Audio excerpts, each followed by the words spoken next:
नमस्कार दोस्तों, इस वीडियो में आप यूपी टेट 2015 जिसकी परीक्षा 1 फरवरी 2016 को आयोजित की गई थी उस प्रश्न पत्र के बाल विकास एवं शिक्षण विधि यानी सीडीपी पार्ट का कंप्लीट पेपर सोल्यूशन देखने जा रहे हैं। अगर आप यूपी टेट 2015 के साथ साथ अब तक जितने भी पेपर हुए सबका कंप्लीट पेपर सोल्यूशन डिटेल में देखने के लिए इस वीडियो का डिस्क्रिप्शन जरूर चेक करिएगा। और अगर आप चैनल पर पहली बार विजिट कर रहे हैं तो इसको सब्सक्राइब करते हुए बेल आइकन को जरूर प्रेस कर लीजिएगा। चलिए दोस्तों, आज के इस महत्वपूर्ण वीडियो को शुरू करते हैं। पहला प्रश्न आप अपने स्क्रीन पर देख पा रहे होंगे, वह मापनी जिसमें अंतराल मापनी के समस्त गुण के साथ परम शून्य भी हो क्या कहलाती है। ध्यान से समझिएगा, मापन के 4 स्तर बताए गए हैं, जिसमें पहला होता है नामित स्तर, दूसरा होता है क्रम सूचक मापनी या फिर स्तर, तीसरा होता है अंतराल मापन या फिर स्तर, और चौथा होता है अनुपातिक। तो अब ये जैसे देखिए, ये जो होता है ये सबसे लो वाला होता है और ये सबसे हाई वाला होता है। और जैसे जैसे आप जाएंगे, जैसे ये पहले नंबर पर आता है, दूसरे नंबर पर ये आता है, तीसरे नंबर पर ये आता है, चौथे नंबर पर ये आता है। तो जब पहले नंबर पर जाएंगे तो इसमें इसका प्रॉपर्टी तो रहेगा, और जब दूसरे नंबर पर जाएंगे तो ये इसमें इंक्लूडेड रहता है, यानी कि नामित मापनी का जो प्रॉपर्टी रहेगा वो क्रम सूचक में पहले से इंक्लूडेड है। जब तीसरे नंबर पर जाएंगे तो इसमें पहले और दूसरे की प्रॉपर्टी इंक्लूडेड होता है, और जब चौथे नंबर पर जाएंगे अनुपात में तो इसमें पहले से ही पहला, दूसरा और तीसरा का प्रॉपर्टी यानी सभी का प्रॉपर्टी इसमें इंक्लूडेड रहता है। ठीक है, उच्चतर वाले में वही प्रश्न हमसे पूछा जा रहा है कि अंतराल मापनी के समस्त गुण के साथ परम शून्य भी हो सकता है, वो मापनी कौन सा कहलाती है। तो जाहिर सी बात है जो सबसे ऊपर होगा, क्योंकि तीसरे नंबर पर अंतराल आ रहा था और सबसे ऊपर क्या होता है अनुपातिक मापनी, यही इसका बिल्कुल सटीक जवाब हो जाएगा। थोड़ा सा इसके बारे में डीपली और समझ लीजिए, आपको बहुत हेल्प मिलेगी, क्योंकि यूपी टेट की परीक्षा में ये बहुत बार पूछा गया प्रश्न है। देखिए, मापन जैसा कि आप जानते हैं कि 2 प्रकार से हो सकता है। जैसे कि एक ऐसा मापन जिसमें किसी इकाई से हम लोग तुलना करें, जैसे कि अगर मैं बोलूं चावल तो 5 किलो चावल, 1 कुंटल चावल, 2 किलो चावल, आप लोग किसी मात्रा में इसको प्रदर्शित कर सकते हैं। लेकिन अगर मैं बोलूं व्यक्तित्व, तो आप क्या बोलते हैं क्या कि 1 किलो व्यक्तित्व, 2 मीटर व्यक्तित्व? नहीं। तो मापन जो होता है वो 2 प्रकार से होता है। एक तो होता है मात्रात्मक मापन, जिसे हम लोग किसी इकाई में परिवर्तित कर पाएं या फिर उसमें नाप पाएं, जैसे कि लंबाई हो गया, दूरी हो गया, हाइट हो गया, इसके अलावा कोई चीज हो गया जिसे हम लोग तौल सकते हैं। और दूसरा होता है गुणात्मक मापन, जिसे हम लोग किसी मात्रा में अभिव्यक्त नहीं कर सकते, जैसे बुद्धि। अब आप थोड़ी बोलेंगे कि 2 किलो बुद्धि है, 5 मीटर बुद्धि है। व्यक्तित्व थोड़ी बोलेंगे कि 2 किलो व्यक्तित्व है या फिर 5 किलोमीटर व्यक्तित्व है।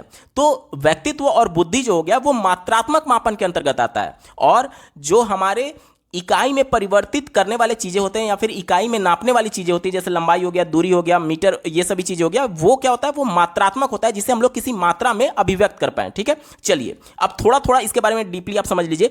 नामित मापन क्या होता है? देखिए, जब हम लोग किसी गुण के आधार पर मापन करते हैं तो उसे नामित मापन कहते हैं। जैसे कि हम लोग बोलते हैं ना कि ये कॉमर्स साइड से है, ये आर्ट साइड से है, ये साइंस साइड से है।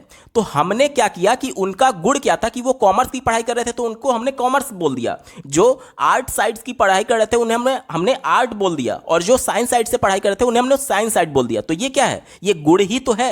तो गुण के आधार पर जब भी मापन होगा तो उसे नामित मापन बोला जाता है। ये सबसे लो स्तर का होता है, क्योंकि इसमें केवल इतना ही जानकारी मिल पाती है कि हाँ ये इस गुण धर्म से संबंधित है, इसलिए इसे सबसे कम एक तरीके से गुण वाला कहा जाता है। ठीक है, इसके बाद आता है क्रम सूचक। क्रम सूचक में क्या होता है, ध्यान से समझिएगा। जैसे कि आप लोग जब विद्यालय में पढ़ रहे थे या फिर बीएड डीएलएड कर रहे थे, तो उस दौरान क्या होता था कि आपका रोल नंबर होता था, जो कि अटेंडेंस शीट में आपका रोल नंबर और उसके आगे नाम लिखा रहता था। वही मैं आपको समझाने की कोशिश कर रहा था कि जो पहले से जब दूसरे स्तर पर जाएंगे तो इसकी प्रॉपर्टीज में मेंशन होगी। नामित मापन में क्या हो रहा था कि उसमें केवल गुणधर्म के आधार पर जानकारी मिल पा रही थी, यानी कि गुणधर्म में आपका नाम भी तो आएगा। तो क्रम सूचक में जैसे कि 1 रोल नंबर पर मान लीजिए नीरज का नाम है, 2 रोल नंबर पर मान लीजिए कि राहुल का नाम है, 3 रोल नंबर पर मान लीजिए कि सुरेश का नाम है, 4 रोल नंबर पर मान लीजिए कोमल का नाम है।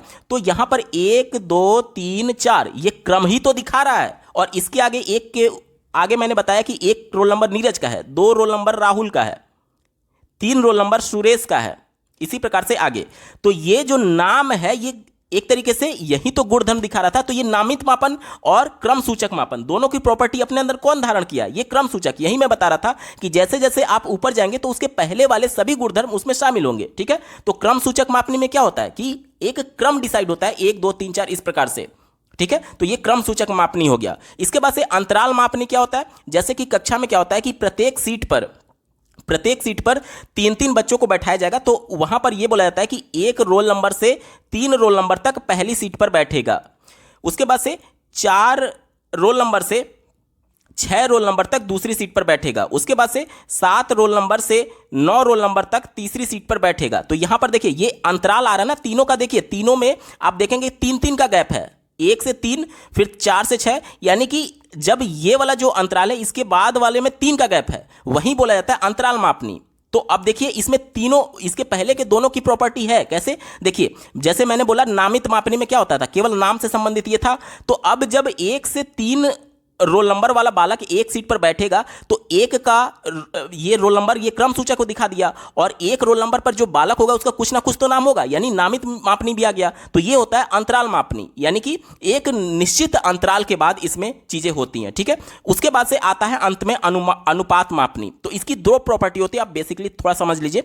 अनुपात मापनी में कोई भी इकाई की बात नहीं की जाती है। जैसे कि अगर मैं बोलूं कि मेरी हाइट मान लीजिए 6 फुट है और आपकी हाइट मान लीजिए 3 फुट है, तो यहां पर मान लीजिए ये फीट मैं लिख रहा हूं, मैं बस ऐसे ही बता रहा हूं 6 फीट और आपकी हाइट मान लीजिए 3 फीट है। ठीक है, मैं बस आपको समझाने की कोशिश कर रहा हूं, आप ऐसे वैसे मत समझिए, इधर उधर मत जाइएगा। ठीक है, तो देखिए अब यहां पर क्या हो गया कि ये देखिए ये फीट से फीट तो कट जाएगा ना, तो इसीलिए मैं बोल रहा हूं कि अनुपातिक मापनी में कोई भी इकाई की बात नहीं होती है, क्योंकि एक ही इकाई में तो हम लोग अनुपात निकाल पाएंगे। अब मैं ये अगर ये बोलूं कि 1 लीटर पानी है उसका 5 किलो चावल में क्या अनुपात है, तो क्या हम लोग उसको अनुपात निकाल पाएंगे? नहीं निकाल पाएंगे, क्योंकि हमें दोनों को पहले एक मानक में कन्वर्ट करना होगा, एक इकाई में कन्वर्ट करना होगा, तभी हम लोग उसका अनुपात निकाल पाएंगे। यहां तक क्लियर? ठीक है, यानी कि हमें दोनों को एक ही इकाई में कन्वर्ट करना होगा, और जब एक इकाई में कन्वर्ट कर देंगे तो वो इकाई से इकाई कट जाती है, इसलिए इसमें इकाई की बात ही नहीं होती है। और इसमें एब्सोल्यूट जीरो का कॉन्सेप्ट आता है, वहीं हमसे बोला गया है परम शून्य। परम शून्य क्या होता है? जैसे अगर मैं बोलूं कि एक बच्चा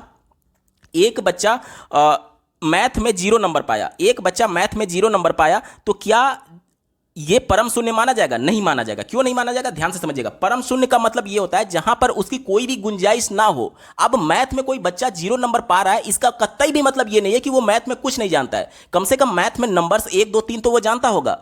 अब यहां पर शून्य पाने का उसका कारण ये था कि हो सकता है कि जो पेपर में पूछा गया है वो प्रश्न वो सॉल्व नहीं कर पा रहा है, इस वजह से उसको 0 नंबर मिला। लेकिन ऐसा नहीं है कि मैथ में उसका ज्ञान बिल्कुल ही 0 है, तो इसे हम लोग परम शून्य नहीं बोलेंगे, इसे सिर्फ शून्य बोलेंगे। लेकिन अगर मैं आपसे ये बोलूं कि H2O क्या है? ये पानी का सूत्र है। अगर मैं ये बोलूं कि इसमें नाइट्रोजन की मात्रा कितनी है, तो आप इसे शून्य नहीं बोलेंगे बल्कि परम शून्य बोलेंगे। क्यों परम शून्य बोलेंगे? क्योंकि यहां पर नाइट्रोजन की गुंजाइश ही नहीं है H2O में। ध्यान से समझिएगा मैं क्या बोल रहा हूं। इस सूत्र को देखिए, क्या इसमें नाइट्रोजन है? नहीं है, तो इसे आप नाइट्रोजन शून्य नहीं बोलेंगे बल्कि परम शून्य बोलेंगे, क्योंकि यहां पर नाइट्रोजन की H2O में गुंजाइश ही नहीं है। इसलिए आप ऐसे मत समझ लीजिएगा कि H2O में नाइट्रोजन घुला हुआ है, उस सेंस में आपको नहीं समझना है। मैं आपको यह बता रहा हूं कि ये जो अणुसूत्र है इसमें क्या नाइट्रोजन की मात्रा दिखाई दे रही है? नहीं दिखाई दे रही है, यानी यहां पर इसके अणुसूत्र में नाइट्रोजन की होने की गुंजाइश ही नहीं है। तो जहां पर किसी भी चीज की होने की बिल्कुल भी गुंजाइश ही नहीं होती है, उसे हम लोग परम शून्य बोलते हैं। और यही होता है आपका अनुपातिक मापनी में। ठीक है, अनुपातिक मापनी में परम शून्य का कॉन्सेप्ट आता है, परम शून्य का कॉन्सेप्ट इसमें आता है। और यही प्रश्न हमसे पूछा गया था कि वह मापनी जिसमें अंतराल मापनी के समस्त गुण, अब अंतराल मापनी का समस्त गुण किस में आएगा? इससे पहले में तो आएगा नहीं, जाहिर सी बात है, इसके बाद वाले में आएगा। तो इससे बाद अनुपातिक मापनी आता है और इसी में परम शून्य आता है। तो हमारा उत्तर क्या हो जाएगा? ऑप्शन नंबर डी इसका बिल्कुल एप्रोप्रिएट आंसर हो जाएगा। उम्मीद करता हूं आपको बेहतर ढंग से समझ में आया होगा। अगला प्रश्न पूछा गया था, फ्रायड के अनुसार हमारे मूल्यों का आंतरीकरण में होता है। मूल्य की बात की गई है। देखिए जो फ्रायड थे उन्होंने विश्लेषणात्मक सिद्धांत दिया था। इन्होंने बेसिकली मन का विश्लेषण किया था और उसी पर आधारित उन्होंने अपना सिद्धांत दिया था, जिसे मनोविश्लेषणात्मक सिद्धांत के नाम से जानते हैं। इन्होंने ये बताया कि जो मनुष्य का व्यक्तित्व होता है वो 3 चीजों से कंट्रोल में होता है। पहला होता है इदम, दूसरा होता है अहम और तीसरा होता है परा अहम। ईदम जो होता है वो निगेटिव सेंस में होता है। क्या होता है? निगेटिव सेंस में होता है, यानी कि जितने भी बुरे काम होते हैं वो हमें करने के लिए ये प्रेरित करता है। जैसे कि मान लीजिए मुझे भूख लगी है, अब या तो ये हो सकता है कि मैं मेहनत करके पैसे कमाऊं और उससे कुछ खरीद करके खाऊं, और दूसरा ये हो सकता है कि मैं पैसे कहीं से चुरा लूं या फिर कोई खाने की वस्तु है तो उसे मैं चुरा लूं, तो ईदम जो होता है वो निगेटिव सेंस में होता है। यानी कि जब मुझे भूख लगेगी तो मुझे इस काम के लिए ये प्रेरित करेगा कि नहीं तुम मेहनत मत करो, तुम चुरा लो। तो ये निगेटिव सेंस में होता है, यानी नकारात्मक कार्यों को करने के लिए जो हमें प्रेरित करता है, मनुष्य के अंदर जो प्रवृत्ति होती है उसे ईदम बोला जाता है। ठीक है, प्रश्न हमसे क्या बोला गया था, मूल्यों के बारे में पूछा गया था, मूल्यों का अंतिकरण। तो मूल्य तो हमेशा पॉजिटिव होते हैं ना, जैसे कि किसी का सम्मान करना, बड़ों का आदर करना, इसके अलावा समाज में मिलजुल करके रहना, तो ये सभी पॉजिटिव होते हैं। तो ये निगेटिव वाला तो हमारा उत्तर होगा नहीं। ठीक है, अहम क्या होता है ध्यान से समझिएगा। अब ईदम में क्या होता है कि ईदम निगेटिव कार्यों के लिए हमें प्रेरित कर दिया कि हाँ तुम्हें चोरी करनी है। अब इस चोरी करने के लिए कुछ ना कुछ तो कार्य योजना बनानी पड़ेगी। मान लीजिए किसी स्टोर में जा रहे हैं, हमें भूख लगी हुई है और मैं कुछ चुराना चाहता हूं, तो मैं क्या करूंगा, पहले देखूंगा कि कहीं सीसीटीवी कैमरा तो नहीं लगा हुआ है। उसके बाद से क्या करेंगे, उसके बाद से देखेंगे कि कोई देख तो नहीं रहा है, उसके बाद से ये सभी चीजें करेंगे। यानी कि जो हम लोग निगेटिव, जो हमने ईदम हमें प्रेरित किया निगेटिव कार्य करने के लिए, चोरी करने के लिए, अब उसकी योजना किसके अंतर्गत बनती है, उसकी योजना अहम के अंतर्गत बनती है। यानी ये भी कहीं ना कहीं निगेटिव ही होता है। तो ये भी हमारा उत्तर नहीं हो सकता, क्योंकि मूल्य के बारे में पूछा गया और मूल्य हमेशा पॉजिटिव होता है। ठीक है, एक ही विकल्प बचा, ऑप्शन नंबर सी, परा अहम। इसे हम लोग सुपर ईगो बोलते हैं। इसे क्या बोलते हैं, सुपर ईगो बोलते हैं, और यही मूल्यों से संबंधित होता है। अब जैसे देखिए, हमारे अंदर भूख लगी हुई थी, अब दो ऑप्शन थे, या तो मैं मेहनत करके पैसे कमा करके उससे कुछ खरीद करके खाता, या तो चोरी करके उसको चोरी कर लेता। तो यहां पर जो मेहनत करके कमाने के लिए जो प्रेरित करेगा उसे ही हम लोग परा अहम बोलते हैं। यानी कि ये हमें कहीं ना कहीं उस बात के लिए प्रेरित करता है कि नहीं, समाज के कुछ मूल्य हैं और उन मूल्यों का हमें पालन करना चाहिए कि मुझे चोरी नहीं करना चाहिए, मुझे हमेशा अपनी मेहनत से कमा करके खाना चाहिए। तो ये मूल्य का अंतिकरण कौन करता है, ये परा अहम यानी सुपर ईगो करता है। तो ऑप्शन नंबर सी इसका बिल्कुल सटीक जवाब हो जाएगा। बाकी परिस्थितियों के बारे में फ्रायड ने चर्चा नहीं की थी, उन्होंने मेनली इन्हीं तीनों की बात की थी, तो ये गलत हो जाएगा। यानी हमारा उत्तर क्या हो जाएगा, ऑप्शन नंबर सी परा अहम इसका बिल्कुल एप्रोप्रिएट आंसर हो जाएगा। अगला प्रश्न पूछा गया था, व्यवहारवादी ने कहा है मुझे नवजात शिशु दे दो, मैं उसे डॉक्टर, वकील, चोर या जो चाहूं बना सकता हूं। तो ये किसका स्टेटमेंट है, ये स्टेटमेंट है वॉटसन का। ठीक है, व्यवहारवादी वॉटसन का ये स्टेटमेंट है। ऑप्शन नंबर सी इसका बिल्कुल एप्रोप्रिएट आंसर हो जाएगा। अगला प्रश्न पूछा गया था, ध्यान आकर्षित होने में किसकी प्रमुख भूमिका होती है।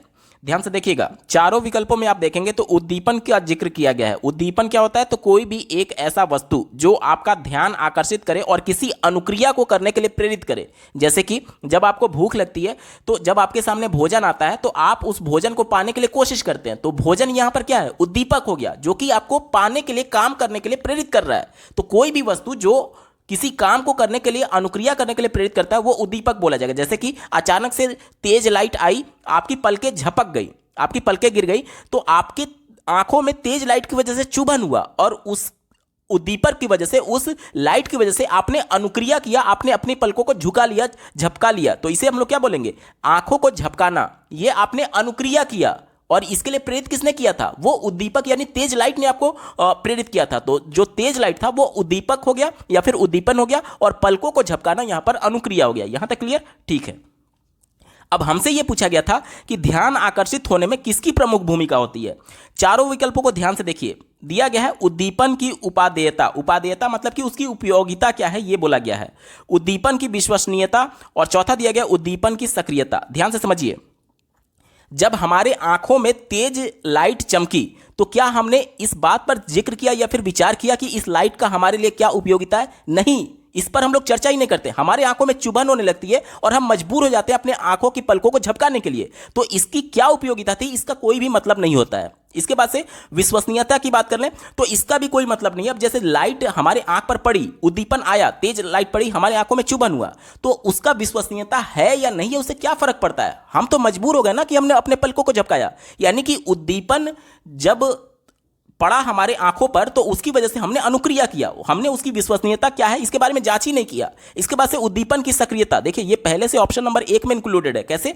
जब उद्दीपन सक्रिय होगा, तब जब उद्दीपन सक्रिय होगा तो जाहिर सी बात है वो तीव्र होगा। तीव्र होगा इसका मतलब है वो सक्रिय है।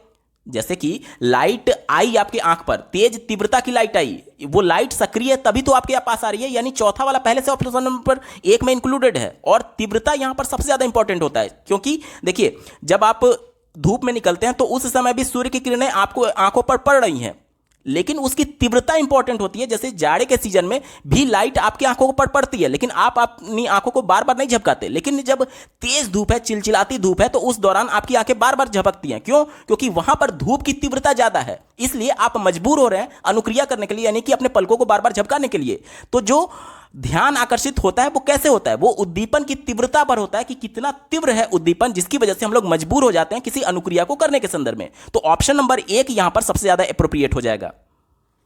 अगला प्रश्न पूछा गया था, डैश छात्र में रुचि उत्पन्न करने की कला है। तो कहा यह जा रहा है कि क्या छात्र में रुचि उत्पन्न करने की कला है? तो पहला देखिए, शिक्षण। अब शिक्षण से क्या छात्रों में रुचि उत्पन्न हो सकती है?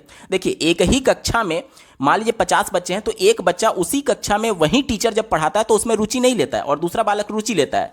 तो शिक्षण की वजह से केवल रुचि उत्पन्न हो ये जरूरी नहीं है। इसके बाद से सहानुभूति की बात की गई है। देखिए, मैं किसी बच्चे से बहुत ज़्यादा सहानुभूति दिखाऊं तो क्या वो रुचि लेने लगेगा पढ़ने में? नहीं लेगा। तो ये भी इंपॉर्टेंट नहीं है। हमसे बोला गया था इंपॉर्टेंट कौन सा है, कौन सी उत्पन्न करने की कला है? समदृष्टि, यानी कि सबको समान दृष्टि से देखना, सबको एक नज़र से देखना। तो इससे भी छात्रों में रुचि उत्पन्न नहीं होगी। लेकिन अगर बात करें प्रेरणा की, मोटिवेशन की, तो जब भी बच्चा कोई चीज़ करने के लिए मोटिवेटेड होता है, कोई भी चीज करने के लिए मोटिवेटेड होगा। मोटिवेशन दो प्रकार का होता है, एक तो आंतरिक हो सकता है, दूसरा बाहरी हो सकता है। जैसे कि बचपन से किसी बच्चे ने गरीबी देखा, अब उसके अंदर इंटरनल मोटिवेशन जनरेट होगा कि मुझे कुछ ना कुछ कर करके अपने परिवार की गरीबी को दूर करना होगा। अब उसे माध्यम मिल गया कि मैं पढ़ाई करके एक अच्छे पोस्ट पर चयनित होकर के अपने परिवार की गरीबी को दूर कर सकता हूं। तो वो अपने अंदर जब ये सोच लेता है कि मुझे कुछ ना कुछ करना है, तो वो उसका इंटरनल मोटिवेशन हो गया। अब इस इंटरनल मोटिवेशन की वजह से वो पढ़ाई में रुचि लेगा कि हाँ मुझे कुछ करना है, तो मोटिवेशन की वजह से रुचि जनरेट हो गया। इसके अलावा ये तो मैंने इंटरनल मोटिवेशन के बारे में बताया। अगर एक्सटर्नल मोटिवेशन की बात करें तो जैसे आप बचपन में जब पढ़ाई करते रहे होंगे तो आपको कैसे होता होगा कि आपके माता पिता कहते होंगे कि बेटा तुम फर्स्ट आओगे या फिर अच्छे नंबर से पास हो जाओगे तो मैं तुम्हें ये दिला दूंगा। तो आप उस बाहरी इनाम की लालच में ही सही, लेकिन पढ़ाई में रुचि लेने लगते थे। अब ये रुचि कैसे जनरेट हुआ? ये आपके मोटिवेशन की वजह से जनरेट हुआ, जो आपको बाहरी इनाम का लालच दिया गया आपके माता पिता के द्वारा, वो भी तो आपको मोटिवेट ही कर रहा है और इसकी वजह से आप पढ़ाई में रुचि ले रहे थे। तो हमसे यही पूछा गया था कि छात्र में रुचि उत्पन्न करने की कला है, तो ये प्रेरणा है। ऑप्शन नंबर डी यहां पर बिल्कुल एप्रोप्रिएट आंसर हो जाएगा। अगला प्रश्न पूछा गया था फ्रायड के अनुसार, ये भी स्टेटमेंट बेस्ड क्वेश्चन है। फ्रायड का स्टेटमेंट कौन सा है ये हमसे पूछा जा रहा है। पहला देखिए, ग्रहण किए गए या सीखे हुए तथ्यों को धारण करने या पुनः स्मरण करने की असफलता को विस्मरण कहते हैं। क्या ये फ्रायड का स्टेटमेंट है? नहीं है, ये हमारा उत्तर नहीं होगा। दूसरा देखिए, विस्मरण का अर्थ है किसी समय प्रयत्न करने पर भी किसी पूर्व अनुभव का स्मरण करने या पहले की सीखी हुई किसी क्रिया को करने की असफलता। तो यह भी फ्रायड का स्टेटमेंट नहीं है। एक ही विकल्प बचा, विस्मरण वह प्रवृत्ति है जिसके द्वारा दुखद अनुभवों को स्मृति से अलग कर दिया जाता है। तो ये फ्रायड ने बोला था। ऑप्शन नंबर सी फ्रायड के अनुसार बिल्कुल सटीक है। ऑप्शन नंबर सी इसका बिल्कुल सही उत्तर हो जाएगा। अगला प्रश्न पूछा गया था, SOR किसके द्वारा प्रस्तावित किया गया? SOR हमसे पूछा जा रहा है, ध्यान से समझिएगा। आपने पढ़ा होगा SR यानी कि उद्दीपन अनुक्रिया सिद्धांत, और SOR का मतलब क्या हो गया? S का मतलब स्टिमुलस यानी उद्दीपन, O का मतलब ऑर्गेनिज्म यानी कि जीव, और R का मतलब रिस्पॉन्स यानी कि उद्दीपन प्राणी या फिर जीव, अनुक्रिया, ये किसके द्वारा प्रस्तावित किया गया ये हमसे पूछा गया है। ध्यान से समझिएगा, थोड़ा सा आप इसके बारे में बेसिक समझ लीजिए। SR का मतलब ये होता है, पावलोव आपने पढ़ा होगा, स्किनर आपने पढ़ा होगा, तो इन्होंने क्या बताया कि जब उनके सामने जो प्रयोग उन्होंने किया कुत्ते पर, बिल्ली पर, चूहे पर, तो उन्होंने भोजन देख करके उसके प्रति अनुक्रिया किया, भोजन देख करके अनुक्रिया किया। तो यहां पर भोजन क्या था? भोजन स्टिमुलस था, और उसको देख करके कुत्ता मुंह में लार टपकाने लगा। तो यहां पर लार टपकाना क्या था? अनुक्रिया था। यानी कि जो पावलोव थे, स्किनर थे, ये सब क्या मानते थे कि अनुक्रिया जब उद्दीपन होगा तो उसको देख करके अनुक्रिया होगी ही होगी। लेकिन इसको गलत साबित करते हुए SOR थियरी दिया गया, जिसमें यह बोला गया कि मनुष्य की प्रवृत्ति भी निर्भर करेगी। जैसे कि मान लीजिए कि एक कोई जीव है जो कि अभी तुरंत भोजन किया है, कोई तुरंत भोजन किया, पूरा उसका पेट भरा हुआ है, वो बिल्कुल सैचुरेटेड कंडीशन में, और बिल्कुल भी एक ग्लास अब पानी भी नहीं पी सकता, इतना उसका पेट भरा हुआ है। अब उसके सामने कोई मिठाई लाया गया, क्या वो मिठाई देख करके खाएगा? नहीं खाएगा। क्यों नहीं खाएगा? क्योंकि उसका पेट भरा हुआ है। अब वो कहाँ अनुक्रिया करेगा? जब अनुक्रिया तभी हो सकती है जब उस अनुक्रिया को करने के लिए उस बंदे में प्रेरणा हो। अब भूख लगेगी तभी तो मैं कुछ भोजन खाऊंगा। जब मेरा पेट भरा है तो कोई उस भोजन को ग्रहण करने में मेरी क्षमता ही नहीं है, तो मैं कैसे खा सकता हूं। तो वहीं ये थियरी कहता है कि स्टिमुलस देख करके डायरेक्ट अनुक्रिया नहीं होती है, बल्कि स्टिमुलस देख करके जो मनुष्य है उस पर भी निर्भर करेगा कि वो अनुक्रिया करना चाहता है या नहीं। जब मेरा पेट भरा है तो मैं क्यों खाना खाऊंगा। इसी प्रकार से आप देखते होंगे कक्षा में 50 बच्चे हैं तो 50 बच्चों के सामने सेम स्टिमुलस है, सेम तरीके से सभी बच्चों को पढ़ाया जा रहा है, लेकिन सभी बच्चे परीक्षा में उस प्रकार से अनुक्रिया नहीं कर पाते, रिस्पॉन्स नहीं कर पाते। क्यों नहीं कर पाते? क्योंकि यहां पर इंडिविजुअल डिफरेंसेज भी तो है। कोई बच्चा उतना मोटिवेटेड नहीं है पढ़ने के लिए, तो जाहिर सी बात है उसका रिस्पॉन्स अच्छा नहीं होगा परीक्षा के प्रति। इसीलिए यह थियरी यह कहती है कि केवल स्टिमुलस देख करके डायरेक्ट अनुक्रिया नहीं होती है, बल्कि व्यक्ति इसमें इन्वॉल्व होता है कि उसकी प्रवृत्ति कैसी है, उसकी आवश्यकता है या नहीं, इसके अलावा वो मोटिवेटेड है या नहीं अनुक्रिया करने के लिए। ये सब कुछ डिपेंड करता है और इसी को बोला जाता है SOR थियरी। तो ये किसके द्वारा दिया गया? यहां पर चारों विकल्पों को आप ध्यान से देखिए।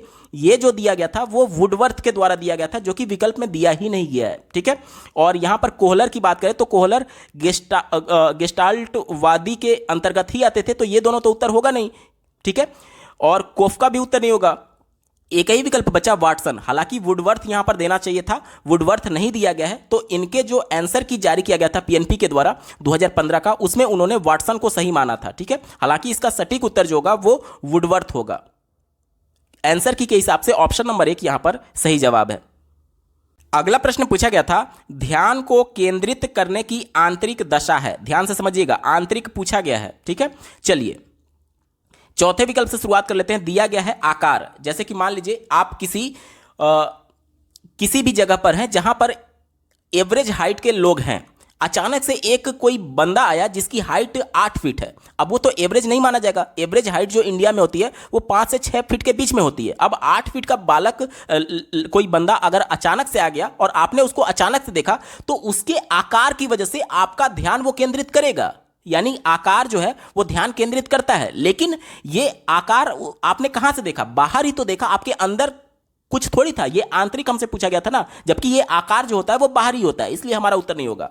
नवीनता की बात करें तो कुछ भी हम लोग नया चीज देखते हैं तो निश्चित तौर पर हमारा ध्यान आकर्षित होता है, लेकिन नवीनता हम लोग कैसे देखेंगे? जाहिर सी बात है अपने बाहरी तो देखेंगे, तो ये भी आंतरिक नहीं होता बल्कि बाहरी होता है। तो ये भी हमारा उत्तर नहीं होगा, क्योंकि हमसे आंतरिक दशा के बारे में पूछा गया है। अवधि की बात कर ले यानी समय की बात की जा रही है, तो ये भी बाहरी होगा। लेकिन अगर रुचि की बात करें तो रुचि मनुष्य के अंदर होती है। आंतरिक दशा होता है कि वह किस काम में रुचि लेगा, किसी काम में रुचि ले रहा है अथवा नहीं, और जिस भी काम में वो रुचि लेता है उसमें उसका ध्यान केंद्रित होता है। जैसे कि ध्यान से समझिएगा, जब बालक जो है वो किसी चीज में करने में उसको मजा आ रहा है, रुचि ले रहा है, तो जाहिर सी बात है वो अच्छे से पढ़ाई करना चाहेगा। जैसे कि आप लोग देखते होंगे कि जिस भी सब्जेक्ट में आप रुचि लेते हैं उसमें आपका ध्यान पूरी तरीके से केंद्रित होता है। लेकिन जैसे कोई एक ऐसा सब्जेक्ट आ गया जिसमें आप रुचि नहीं ले रहे हैं, तो आपका ध्यान भी उधर उधर भटकने लगता है कि चलो यार कुछ और देख लेते हैं, कुछ और कर लेते हैं। तो वहां पर रुचि की वजह से ध्यान केंद्रित होता है, और रुचि जो है वो आंतरिक दशा है।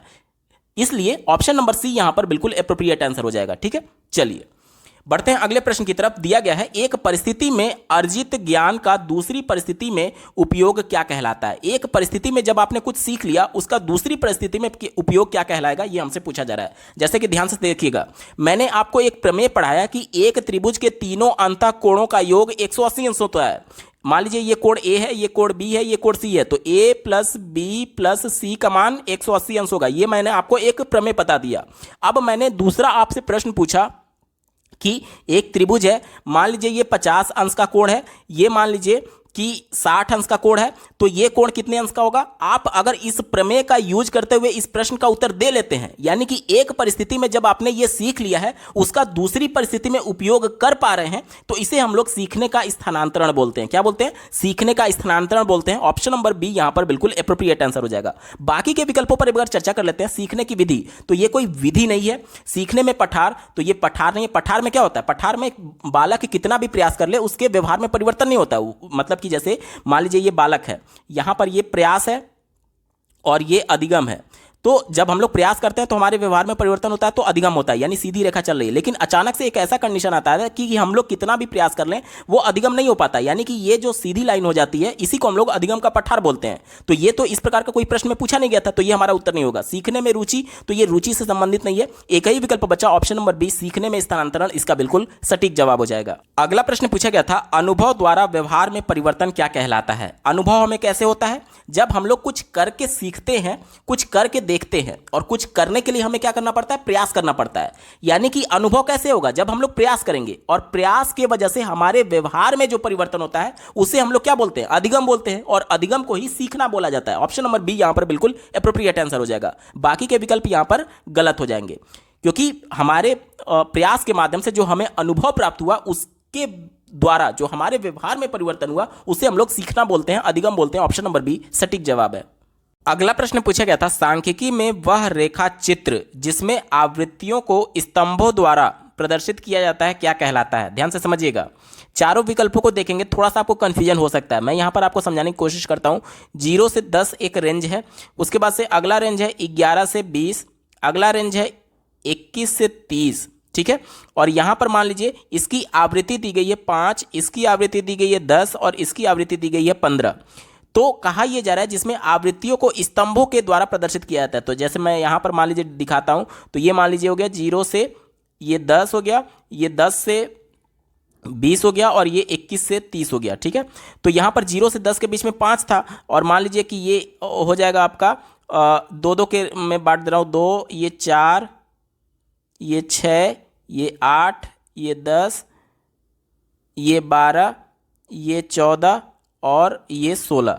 तो क्या हो जाएगा, देखिए 0 से 10 के बीच में कितना था, तो आप कहेंगे कि 5 था, तो यहां पर 4 और 5 के बीच में इस प्रकार से स्तंभ ये हो जाएगा। उसके बाद से 11 से 20 के बीच में कितना था, आप कहेंगे कि 10 था, तो यहां से इस प्रकार से ये ऐसे खींच जाएगा। और उसके बाद से 21 से 30 के बीच में कितना था, 15 था, तो आप कहेंगे कि ये 15 इस प्रकार से ये 21 से 30 के बीच में हो जाएगा। ये प्रश्न में हमसे पूछा गया, तो इसको हम लोग क्या बोलते हैं, इसको स्तंभ आकृति बोलते हैं। ऑप्शन नंबर 1 इसका बिल्कुल सटीक जवाब हो जाएगा। बाकी अगर विकल्प बी की बात करें, आवृत्ति बहुभुज, तो इसमें क्या होता है कि जो बीच में ये सबका मिड पॉइंट है, इसको 0 से इस प्रकार से मिलाते हुए हम लोग रेखा खींच देते हैं, तो ये हो जाता है हमारा आवृत्ति बहुभुज, ठीक है। और संचयी आवृत्ति क्या होता है, तो संचयी आवृत्ति हम लोग कैसे निकालते हैं, इसको पहले एज इट इज 5 रखते हैं और इसको इस 10 में जोड़ देते हैं, तो क्या हो जाएगा, आप कहेंगे 15 हो जाएगा। अब इस 15 को इस 15 में जोड़ देंगे तो 30 हो जाएगा।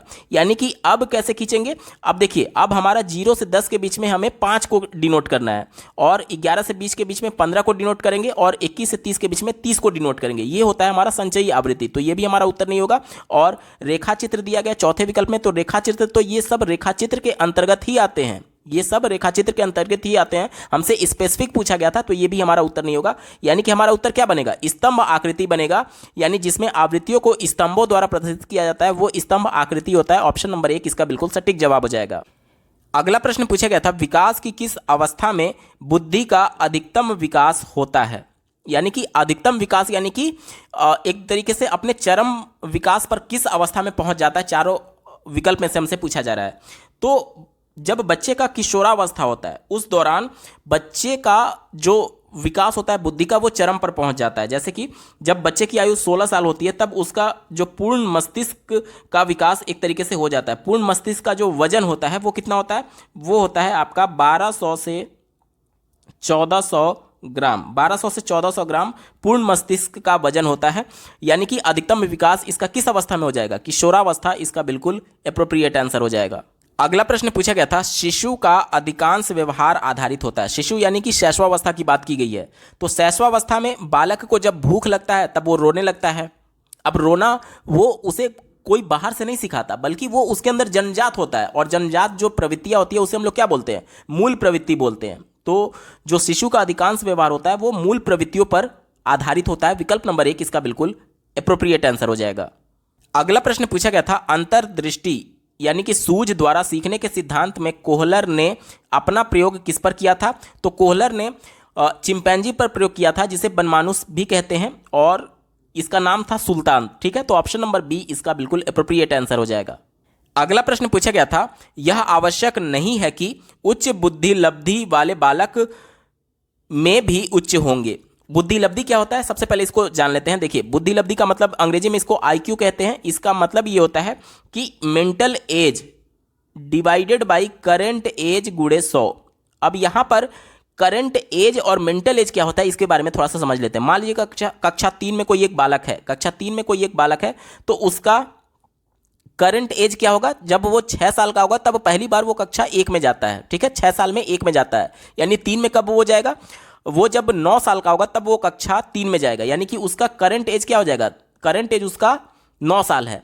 और मान लीजिए कक्षा 3 में रहते हुए वो कक्षा 5 के प्रश्नों को सॉल्व कर ले रहा है, तो 5 में बच्चा कब जाएगा, 5 में बच्चा जब 11 साल का होगा तब जाएगा, यानी कि ये जो 11 साल है वो उसकी मेंटल एज हो गई और वास्तविक आयु क्या हो गई, 9 साल हो गई। तो इसका आईक्यू कैसे निकालेंगे, आप कहेंगे 11/9 और गुणे 100 कर देंगे, ये उसका आईक्यू लेवल हो सकता है। ठीक है, यही हमसे प्रश्न पूछा जा रहा है कि जिसका आईक्यू लेवल उच्च है वह किसमें उच्च होगा, ये आवश्यक नहीं है। तो देखिए, चौथा दिया गया अच्छे अंक प्राप्त करने में। तो देखिए, जब वो अपने से ज्यादा उच्च लेवल के प्रश्नों को सॉल्व कर पा रहा है, यानी कि अपना लेवल भी तो वो सॉल्व कर पाएगा, जब अपना लेवल का प्रश्न सॉल्व कर पाएगा तो अच्छे नंबर भी प्राप्त करेगा। तो ये तो हमारा उत्तर नहीं होगा। क्यों, क्योंकि हमसे पूछा गया था निगेटिव वाला कि कौन सा होना आवश्यक नहीं है। ठीक है, चलिए दूसरा दिया गया अध्ययन में, तो जाहिर सी बात है वो अपने से ऊंचे लेवल का सॉल्व कर पा रहा है, यानी कि वो अध्ययन में भी अच्छा होगा। ठीक है, तो ये हमारा उत्तर नहीं होगा। विश्लेषण करने में, तो ये भी हमारा उत्तर नहीं होगा। लेकिन अगर बात करें सृजनशीलता का यानी क्रिएटिविटी का, तो ये जरूरी नहीं है कि जब उसकी आईक्यू लेवल उच्च है तो वो क्रिएटिव भी हो सकता है कि वो कक्षा 3 में रहते हुए कक्षा 5 के प्रश्नों का जो उदाहरण बुक में दिया गया रहता है, टेक्स्ट बुक में, उसको देख करके सॉल्व कर रहा है और उसको देख करके प्रैक्टिस करते करते उसको सॉल्व करने आ गया। लेकिन क्या वो क्रिएटिव माना जाएगा, नहीं माना जाएगा। क्यों, क्योंकि उस प्रश्न को वो नए तरीके से सॉल्व नहीं कर सकता, अपना कोई मौलिक विचार नहीं लगा रहा है। क्यों, क्योंकि वो जो किताब में उदाहरण दिए गए रहते हैं उसी को देख करके केवल सॉल्व कर रहा है, वो अपना क्रिएटिविटी कहां लगाया, अपना क्रिएटिविटी तो तब माना जाता ना जब वो बच्चा अपने विधि से उसको सॉल्व कर पाता। अपने विधि से जरूरी नहीं है कि वो सॉल्व कर पाए, हो सकता है वो उदाहरण को देख करके उसी विधियों का प्रयोग करते हुए उस प्रश्न को सॉल्व कर पा रहा है। तो उस कंडीशन में ये जरूरी नहीं है कि बच्चा क्रिएटिव हो। और यही हमसे पूछा गया कि यह आवश्यक नहीं है कि उच्च बुद्धि लब्धि वाले बालक में भी उच्च होंगे, वो क्रियाशीलता जरूरी नहीं है कि उसमें उच्च क्रियाशीलता होगा। ठीक है, तो ऑप्शन नंबर 1 इसका बिल्कुल एप्रोप्रिएट आंसर हो जाएगा। अगला प्रश्न पूछा गया था, अधिगम में डैश ने प्रभाव का नियम दिया था, यानी अधिगम में प्रभाव का नियम किसने दिया है, तो ये थार्नडाइक ने दिया है। थार्नडाइक ने 3 मुख्य नियम दिया था, जिसमें पहला है तत्परता का नियम, दूसरा अभ्यास का नियम और तीसरा परिणाम का नियम। तो ये किसका नियम है, ये थार्नडाइक का नियम है। ऑप्शन नंबर 1 माफ कीजिएगा, ऑप्शन नंबर 4 इसका बिल्कुल एप्रोप्रिएट आंसर हो जाएगा। अगला प्रश्न पूछा गया था, निम्नलिखित में से किस विधि का उपयोग स्मृति के मापन के लिए नहीं किया जाता। स्मृति का मापन, स्मृति क्या होता है, जो चीज आपने सीख लिया है, जो चीज आपने देख लिया या फिर सीख लिया है, उसको जरूरत पड़ने पर अपने कॉन्शियस माइंड में लाना, इसी को बोलते हैं स्मृति। ठीक है, चलिए पहला दिया गया प्रत्याहान। प्रत्याहान को अंग्रेजी में रिकॉल कहते हैं, यानी कि जो कुछ भी आपने सीख लिया है उसको आप रिकॉल कर पा रहे हैं या नहीं। जैसे कि मान लीजिए कि जब आप बीएड डीएलएड कर रहे होंगे उस समय बहुत शिक्षण विधियां आप पढ़े होंगे, क्या आप उसे रिकॉल कर पाते हैं, बिल्कुल कर पाते हैं। तो ये आपका स्मृति का मापन इसके अंतर्गत हो सकता है। तो ये हमारा उत्तर नहीं होगा, क्योंकि हमसे पूछा गया था कि किस स्मृति के मापन के लिए नहीं किया जा सकता, यानी निगेटिव वाला हमसे पूछा गया था। तो ये इससे तो होता है स्मृति का मापन, तो ये हमारा उत्तर नहीं होगा। पहचान विधि, देखिए पहचान, किसी को भी पहचानते आप कैसे हैं, जिस भी व्यक्ति विशेष को आप देखते हैं या फिर वस्तु को देखते हैं, उसका एक इमेज आपके माइंड में सेव हो जाता है। आपने जीन पियाजे को पढ़ा था, जीन पियाजे ने कहा था, स्कीमा वर्ड दिया था। स्कीमा क्या होता है कि जो कुछ भी आप अपने परिवेश में देख रहे हैं वो कैटेगराइज होकर के उसका पर्टिकुलर एक फोल्डर बन जाता है आपके माइंड में, और उस पर्टिकुलर फोल्डर को ही स्कीमा जीन पियाजे ने कहा था। अब उस फोल्डर में जाकर के वो पर्टिकुलर व्यक्ति का या फिर किसी वस्तु का इमेज जाकर के सेव हो रहा है, और जब आप दोबारा उस व्यक्ति या फिर वस्तु को देखते हैं तो वो आपके स्कीमा से कंपैरिजन होकर के आपके माइंड आपको सिग्नल देता है कि हाँ आप इस बंदे को जानते हैं, ये वो वाला बंदा है या फिर वो वस्तु है। तो ये पहचान विधि से भी कहीं ना कहीं स्मृति का मापन किया जा सकता है। तो ये भी हमारा उत्तर नहीं होगा, क्योंकि क्योंकि हमसे निगेटिव वाला पूछा गया था। चौथा देखिए पुनः सीखना विधि, ये भी बात बिल्कुल सही है। जो कुछ भी आपने सीख लिया है, क्योंकि जो कुछ भी मैं आपको यूपी टेट के पेपर में सॉल्व करा रहा हूं ये तो आप बीएड बीटीसी के दौरान पढ़ चुके हैं, फिर भी आप इसको पुनः सीख रहे हैं, यानी कि अब आप अपना खुद से मूल्यांकन कर सकते हैं कि जब बीएड बीटीसी के दौरान आपने पढ़ा था क्या ये चीजें आपको याद हैं, जब ये चीजें आप दोबारा सीख रहे हैं तो इससे भी कहीं ना कहीं हम स्मृति का मापन कर सकते हैं। तो ये भी हमारा उत्तर नहीं होगा क्योंकि हमसे निगेटिव वाला पूछा गया था। एक ही विकल्प बचा ऑप्शन नंबर बी, तार्किक विधि। तार्किक विधि से हम लोग स्मृति का मापन नहीं कर सकते हैं क्योंकि ये निगेटिव है और निगेटिव सेंस में ही हमसे पूछा गया था। ऑप्शन नंबर बी यहां पर बिल्कुल एप्रोप्रिएट आंसर हो जाएगा। अगला प्रश्न पूछा गया था प्रासंगिक अंतर्बोध परीक्षण, जिसे TAT के नाम से जानते हैं, का विकास किसके द्वारा किया गया था? तो ये मरे के द्वारा इसका विकास किया गया था। ऑप्शन नंबर सी यहां पर बिल्कुल एप्रोप्रिएट हो जाएगा। अगला प्रश्न पूछा गया था मनोविज्ञान का शिक्षा के क्षेत्र में सबसे बड़ा योगदान क्या है? पहला देखिए विषय केंद्रित शिक्षा, दूसरा शिक्षक केंद्रित शिक्षा, तीसरा क्रिया केंद्रित शिक्षा और चौथा बाल केंद्रित शिक्षा। तो शिक्षा के क्षेत्र में हम लोग बाल केंद्रित शिक्षा की बात करते हैं। एनसीएफ 2005 और राष्ट्रीय शिक्षा नीति 2020 दोनों बाल केंद्रित शिक्षा की बात करते हैं, यानी कि बालक को केंद्र में रखकर ही शिक्षण का कार्य किया जाता है। और बालक जब केंद्र में रहेगा तो जाहिर सी बात है बालक खुद से करके सीखेगा, यानी कि ये क्रिया केंद्रित विधि इसमें पहले से इंक्लूडेड है। बाकी के विषय केंद्रित की बात हम लोग नहीं करते हैं, शिक्षा केंद्रित की बात नहीं करते हैं। एक ही विकल्प बचा ऑप्शन नंबर डी यहां पर बिल्कुल एप्रोप्रिएट आंसर हो जाएगा। बढ़ते हैं अगले प्रश्न की तरफ। दिया गया था निम्नलिखित में से कौन सा वृद्धि और विकास के सिद्धांतों से संबंधित नहीं है? वृद्धि और विकास के सिद्धांत से कौन सा रिलेटेड नहीं है, यह हमसे पूछा जा रहा है। पहला दिया गया निरंतरता का सिद्धांत, तो ये तो है विकास के सिद्धांत के अंतर्गत। क्यों?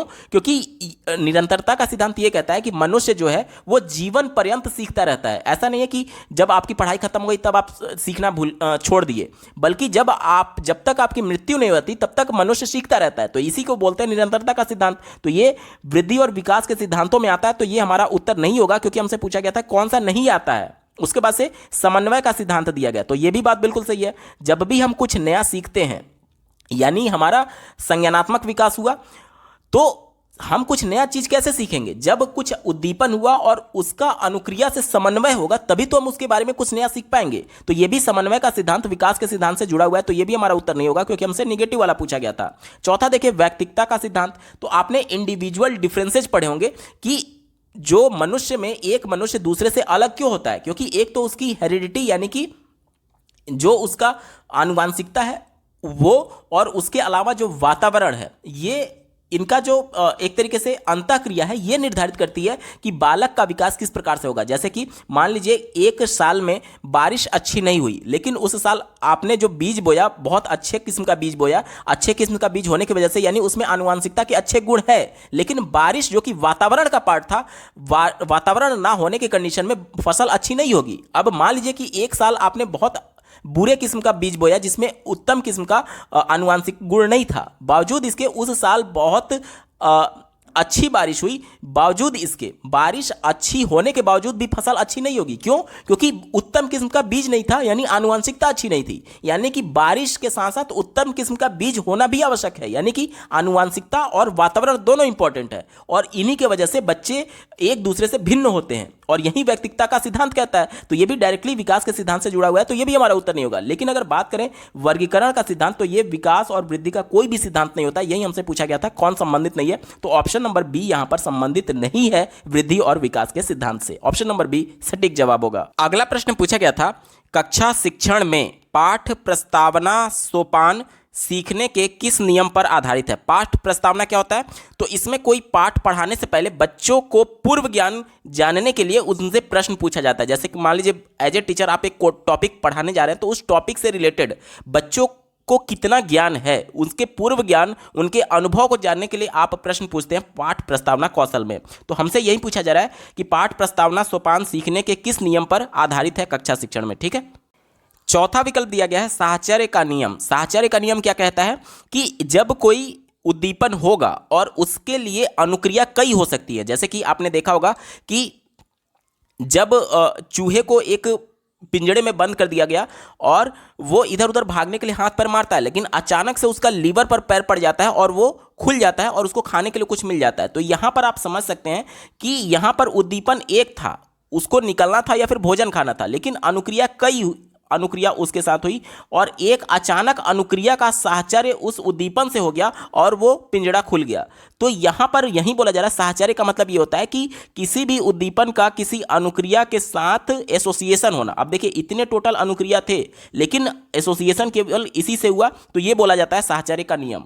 तो ये हमारा उत्तर नहीं होगा क्योंकि पाठ प्रस्तावना कौशल इस पर आधारित नहीं होता है। दूसरा दिया गया सादृश्यता का नियम। सादृश्यता का नियम यह कहता है कि जब एक परिस्थिति में कुछ भी आपने सीखा और उसी परिस्थिति यानी उसी प्रकार की समस्या जब आपको फिर से भविष्य में देखने को मिलती है तो आप पहले जिस परिस्थिति में सीखे हुए थे उसी प्रकार का प्रॉब्लम उसी को याद करने की कोशिश करते हैं और उससे मिला जुला आप उसका कहीं ना कहीं समाधान ढूंढने की कोशिश करते हैं। तो ये होता है सादृश्यता का नियम। तो ये भी हमारा उत्तर नहीं होगा। इसके बाद से प्रभाव का नियम दिया गया। प्रभाव का नियम थार्नडाइक के मुख्य 3 नियम के अंतर्गत आता है, जिसमें उन्होंने ये बताया था कि जब किसी काम को करने पर किसी मनुष्य को आत्मसंतुष्टि होती है या फिर उसको अच्छा परिणाम मिलता है तो वो उसको बार बार करना चाहेगा, लेकिन निगेटिव परिणाम मिलता है तो वो उसको दोबारा नहीं करना चाहता। ये होता है प्रभाव का नियम। तो ये भी हमारा उत्तर नहीं होगा। लेकिन अगर बात करें तत्परता का नियम, तो तत्परता का नियम ये कहता है कि बालक जब खुद से सीखने के लिए तत्पर होगा तब वह अच्छी तरीके से सीख सकता है। यानी कि बालक की खुद भी रुचि होनी चाहिए। और बालक की रुचि कैसे पैदा होगी? जिज्ञासु बनाएंगे। और जिज्ञासु कैसे बना सकते हैं? जब बच्चे को विभिन्न प्रकार के प्रश्न पूछे और प्रश्न की वजह से बच्चे में कुछ नया जानने की इच्छा जनरेट हो, जिससे बच्चा जिज्ञासु बनेगा। और जब जिज्ञासु बनेगा तो रुचि लेगा, और रुचि लेगा तो वो खुद पढ़ने के लिए तत्पर होगा। जैसे पाठ प्रस्तावना कौशल में क्या होता है, बच्चों से हम लोग उनके पूर्व ज्ञान जानने के बारे में एक तरीके से प्रश्न पूछते हैं। तो जब प्रश्न लगातार पूछे जाएंगे और एक ऐसा प्रश्न आएगा जिस पर बच्चा जाकर के अटक जाएगा, यानी कि वो उसको नहीं जानता होगा, तब बच्चे को आप और जिज्ञासु बना सकते हैं कि देखो बेटा इसमें ये ऐसे होगा, वो ऐसे होगा। तब बच्चा जिज्ञासु बनेगा उस चीज को जानने के लिए, और जब जानने के लिए जिज्ञासु बनेगा तब रुचि लेगा, और रुचि की वजह से क्या हो जाएगा, वो खुद तत्पर होगा उस चीज को सीखने के लिए। और तत्परता का नियम तो यही कहता है ना कि जब बच्चा खुद तत्पर होता है किसी चीज को सीखने के लिए तब वो अर्थपूर्ण अधिगम होता है। तो जो पाठ प्रस्तावना कौशल है वो किस सीखने के नियम पर आधारित है? वो तत्परता के नियम पर आधारित है। ऑप्शन नंबर सी यहां पर बिल्कुल एप्रोप्रिएट आंसर हो जाएगा। अगला प्रश्न पूछा गया था, संप्रत्यय निर्माण का प्रथम सोपान है। देखिए, संप्रत्यय निर्माण का मतलब कॉन्सेप्ट बिल्ड करने के लिए प्रथम सोपान, यानी कि आपसे पहला चरण पूछा जा रहा है। सोपान का मतलब आप चरण समझ लीजिए, ठीक है। तो किसी भी कॉन्सेप्ट को जब आप सीखते हैं तो उसमें पहला चरण क्या होता है? पहला चरण ये होता है कि आप उस कॉन्सेप्ट के बारे में प्रत्यक्षीकरण करते हैं। जैसे कि मैं आपको एक कॉन्सेप्ट बता रहा हूं कि त्रिभुज के तीनों कोणों का योग 180 अंश होता है। तो बिना त्रिभुज को देखे क्या आप इस कॉन्सेप्ट को समझ पाते? नहीं समझ पाते, क्योंकि सबसे पहले आपको त्रिभुज ही समझना पड़ेगा, तभी तो इसके कोण को समझ पाएंगे। यानी कि यह प्रत्यक्षीकरण हो गया कि आप प्रत्यक्ष तौर पर इस त्रिभुज को देख पा रहे हैं। तो सबसे पहला जो चरण होता है वो प्रत्यक्षीकरण होता है, जिसमें बच्चा उस प्रॉब्लम को देखता है या फिर उस कॉन्सेप्ट को देखता है जिसके बारे में वो कॉन्सेप्ट बिल्ड करना चाहता है, ठीक है। ये पहला चरण होता है। और इसके बाद से देखिए, ये पृथक्करण और विभेदीकरण दोनों एक ही चीज़ है। और सामान्यीकरण जो होता है वो कॉन्सेप्ट जब हम लोग अपने माइंड में बना लेते हैं, मतलब कि जब विभिन्न उदाहरण हम लोग देखें, विभिन्न एक तरीके से करके देखें, तो जो एक सामान्य नियम तक हम लोग पहुंचते हैं वो सामान्यीकरण कहलाता है। हमसे केवल प्रश्न में पूछा गया था प्रथम सोपान, तो प्रथम सोपान इसका प्रत्यक्षीकरण। ऑप्शन नंबर सी बिल्कुल सटीक जवाब हो जाएगा। संप्रत्यय के निर्माण में जो विभिन्न चरण होते हैं या फिर सोपान होते हैं उसके बारे में एक बार जान लेते हैं। तो सबसे पहले अवलोकन होता है, जिसे प्रत्यक्षीकरण भी बोलते हैं। दूसरा होता है विश्लेषण करना। तीसरा होता है तुलना करना। चौथा होता है प्रत्याहार। और पांचवा सामान्यीकरण। और छठवां होता है नामकरण। ये टोटल 6 चरण होते हैं। हमसे पहला चरण पूछा गया था, तो पहला चरण प्रत्यक्षीकरण। ऑप्शन नंबर सी सटीक उत्तर है। अगला प्रश्न पूछा गया था, प्रेक्षणात्मक अधिगम संप्रत्यय किसके द्वारा दिया गया है? प्रेक्षणात्मक अधिगम क्या होता है? तो जब दूसरों के व्यवहार को देख करके सीखने की प्रक्रिया होती है तो इसे प्रेक्षणात्मक अधिगम कहा जाता है। इसमें क्या होता है कि लोग दूसरों के व्यवहार से सीखते हैं। तो ये जो सिद्धांत दिया, ये किसने दिया? ये बंडूरा ने दिया था। ऑप्शन नंबर बी बंडूरा इसका बिल्कुल एप्रोप्रिएट आंसर हो जाएगा। अगला प्रश्न पूछा गया था, उदाहरण, निरीक्षण, विश्लेषण, वर्गीकरण, नियमीकरण निम्नलिखित में से किस विधि के सोपान है? ध्यान से समझिएगा। सबसे पहले उदाहरण से चल करके हम लोग सामान्य नियम की ओर पहुंच रहे हैं। ये किसका उदाहरण होता है? ये आगमनात्मक विधि का उदाहरण होता है। और अगर इसका जस्ट उल्टा होता, अगर हम लोग नियम से उदाहरण की तरफ चलते तो ये निगमन विधि होता। लेकिन यहां पर उदाहरण से नियमीकरण की तरफ चला जा रहा है, तो ये आगमनात्मक विधि होगा। ऑप्शन नंबर बी इसका बिल्कुल एप्रोप्रिएट आंसर हो जाएगा। अगला प्रश्न पूछा गया था, अवधान के आंतरिक अथवा व्यक्तिनिष्ठ निर्धारक हैं। अवधान का मतलब होता है ध्यान, ठीक है। अब इसका आंतरिक निर्धारक हमसे पूछा जा रहा है। आंतरिक यानी कि जो मनुष्य के अंदर खुद है, ठीक है, जो बाहरी ना हो बल्कि मनुष्य के अंदर हो। चौथे विकल्प से शुरुआत कर लेते हैं। दिया गया पुरस्कार, दंड, प्रोत्साहन। तो यहां पर ध्यान दीजिएगा, प्रोत्साहन उसको कोई बाहर से प्रोत्साहित कर सकता है, दंड उसको कोई बाहर से दे सकता है, और पुरस्कार भी कोई उसको बाहर से दे सकता है। तो ये तो आंतरिक नहीं हुआ, तो ये हमारा उत्तर नहीं हो सकता। उसके बाद से देखिए उद्दीपक, जैसे कि उद्दीपक क्या होता है, वो बाहरी भी हो सकता है। जैसे कि मान लीजिए कि तेज लाइट को देख करके पलके झपकाना, तो तेज लाइट यहां पर उद्दीपक हो गया। या फिर भोजन को देख करके उसको पाने की इच्छा जाहिर करना, या फिर पैसे को देख करके उसको पाने की इच्छा जाहिर करना, तो पैसा यहां पर उद्दीपक हो गया, और उसको पाने के लिए क्रिया करना यहां पर अनुक्रिया हो जाएगा। तो उद्दीपक जो होता है वो बाहरी होता है, और प्रश्न हमसे आंतरिक के बारे में पूछा गया था, तो ये भी हमारा उत्तर नहीं होगा। वस्तु भी बाहरी होगा, प्रविधि भी बाहरी होगा, ठीक है। इसके बाद से प्रकाश की बात करें, ध्वनि की बात करें और गंध की बात करें, तो प्रकाश तो बाहर से ही आएगा ना। जैसे सूर्य की प्रकाश हमारे आंखों पर पड़ रही थी तो हमने पलक को झपका लिया, तो ये भी बाहरी कारक है। ध्वनि भी बाहरी कारक है, गंध भी बाहरी कारक है, तो ये भी हमारा उत्तर नहीं होगा। एक ही विकल्प बचा, ऑप्शन नंबर ए देखिए, रुचि। अब किसी काम में मैं रुचि ले रहा हूं तो वो मेरा आंतरिक मामला है ना। अगर मैं कुछ लक्ष्य लेकर के चल रहा हूं कि हाँ मुझे सभी बच्चों को यूपी टेट में क्वालिफाई कराना है, तो ये पर्टिकुलर मेरा लक्ष्य है, ठीक है, ये मेरा आंतरिक है। अभिवृत्ति की बात करें तो ये भी मनुष्य के अंदर आंतरिक होता है, ठीक है। तो ये जो तीनों हैं वो आंतरिक निर्धारक हैं ध्यान के। तो ऑप्शन नंबर एक इसका बिल्कुल एप्रोप्रिएट आंसर हो जाएगा। अगला प्रश्न पूछा गया था, बाल मनोविज्ञान का क्षेत्र है, बाल मनोविज्ञान का स्कोप कहाँ कहाँ पर है, ये हमसे पूछा जा रहा है। देखिए केवल एकमात्र एक ही, पूर्ण रूप से, संपूर्ण रूप से, ये जितने भी वर्ड्स होते हैं वो विकल्प को संकुचित कर देते हैं। इस वजह से ये जहां भी विकल्प दिख जाए वो मैक्सिमम चांसेस रहते हैं कि वो विकल्प गलत ही होगा, क्योंकि वो निगेटिव कर देता है विकल्प को, ठीक है। देखिए कहा जा रहा है कि बाल मनोविज्ञान का क्षेत्र केवल शैशवावस्थाओं की विशेषताओं का अध्ययन है, तो ये बात गलत है, क्योंकि बाल मनोविज्ञान के अंतर्गत हम लोग केवल शैशवावस्था का अध्ययन नहीं करते हैं, बल्कि किशोरावस्था, बाल्यावस्था का भी अध्ययन करते हैं। दूसरा देखिए, केवल गर्भावस्था की विशेषताओं का अध्ययन कहा जा रहा है, तो ये भी गलत है। केवल बाल्यावस्था कहा जा रहा है, तो ये भी गलत है। एक ही विकल्प बचा, ऑप्शन नंबर डी देखिए, गर्भावस्था से किशोरावस्था की विशेषताओं का अध्ययन, तो ये बिल्कुल एप्रोप्रिएट है, क्योंकि बाल विकास के अंतर्गत जब बच्चा मां के गर्भ में आ जाता है तो उस समय भी उसका विकास हो रहा होता है, उस समय भी उसकी वृद्धि हो रही होती है, शरीर में उसका बनावट हो रहा होता है, तो ये विकास के अंतर्गत ही तो आएगा। इसलिए बाल मनोविज्ञान का जो क्षेत्र है वो मां के गर्भावस्था में जब बालक आता है उसके बाद से किशोरावस्था तक का उसका अध्ययन बाल मनोविज्ञान का क्षेत्र माना जाता है। ऑप्शन नंबर डी इसका बिल्कुल एप्रोप्रिएट आंसर हो जाएगा। अगला प्रश्न पूछा गया था, वह अवस्था जो कि माता के 21वें गुणसूत्र जोड़े के अलग ना हो पाने के कारण होती है कहलाती है।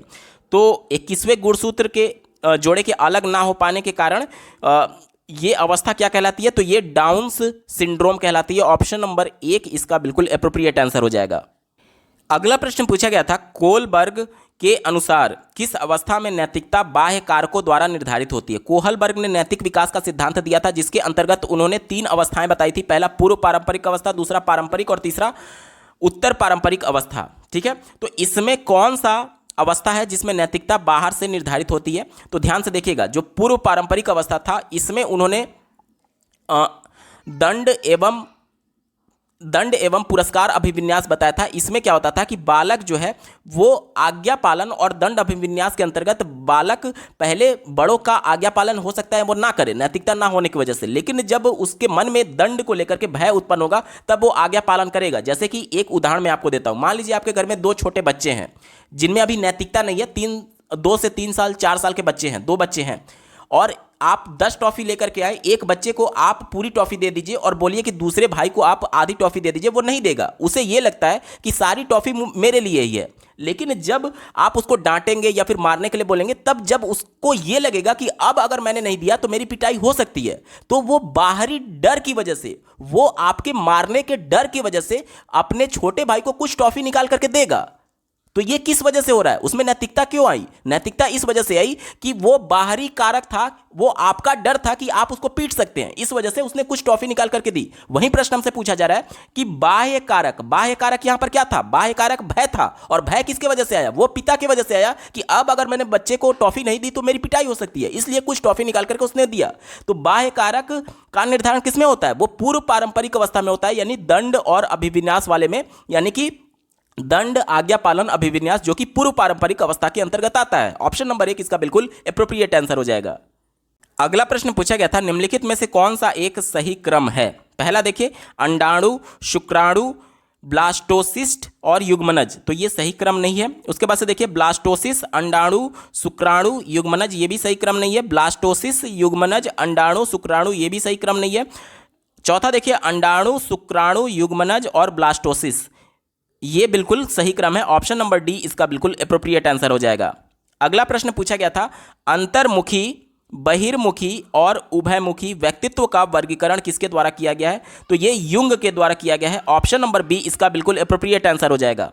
दोस्तों, यूपी टेट 2015 के सीडीपी पार्ट का कंप्लीट पेपर सोल्यूशन आपने देखा। आपको ये वीडियो कैसा लगा कमेंट के माध्यम से जरूर बताइएगा, क्योंकि आपका एक कमेंट मुझे मोटिवेट करेगा ऐसे ही महत्वपूर्ण वीडियो लाने के संदर्भ में। अगर आप अभी तक जितने भी यूपी टेट के पेपर हुए हैं सभी वर्षों में, उन सबका कंप्लीट पेपर सोल्यूशन डिटेल में देखना चाहते हैं, तो इस वीडियो के बाद इस वीडियो का डिस्क्रिप्शन जरूर चेक करिएगा। और अगर आप चैनल पर पहली बार विजिट कर रहे हैं तो इसको सब्सक्राइब करते हुए बेल आइकन को जरूर प्रेस कर लीजिएगा। इस वीडियो को देखने के लिए आपका बहुत बहुत धन्यवाद। भगवान करे आपका दिन शुभ हो।